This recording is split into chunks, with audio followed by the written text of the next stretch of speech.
சங்கு விளங்கிடுமே எழில் வடிவாய்.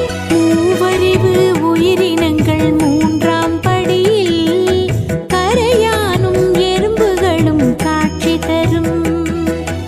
நாலறிவு உயிரினமாம் நண்டும் வண்டும் நலமுடனே இடம் பிடிக்கும் படி நான்கில்.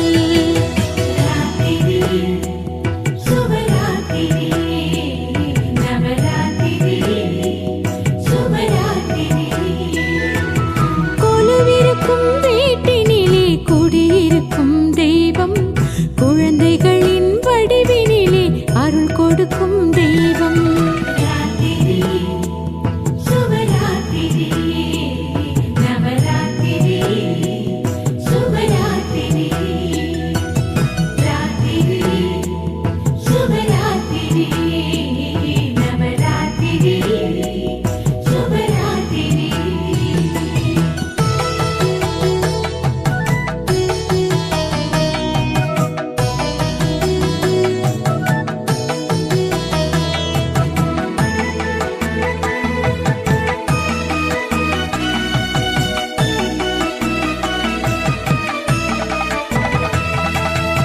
ஐந்தறிவு ஆடு மாடு ஐந்தாம் படியில் அழகுடனே இடம் பிடிக்கும் பொம்மைகள் வடிவில்.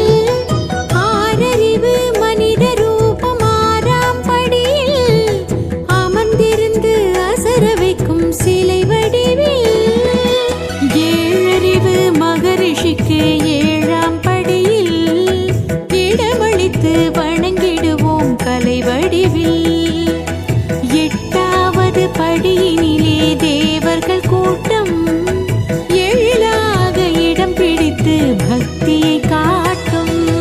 ஒன்பதாம் படியில் முப்பெரும் தேவியர் மும்மூர்த்திகளோடு உலகினை காப்பார், உலகினை காப்பார், உலகினை காப்பார்.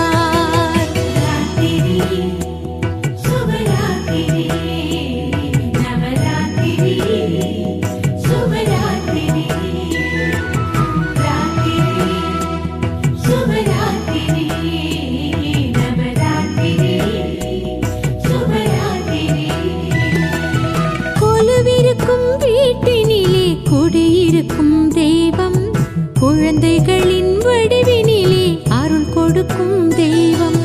கொலுவிருக்கும் வீட்டினிலே குடியிருக்கும் தெய்வம்.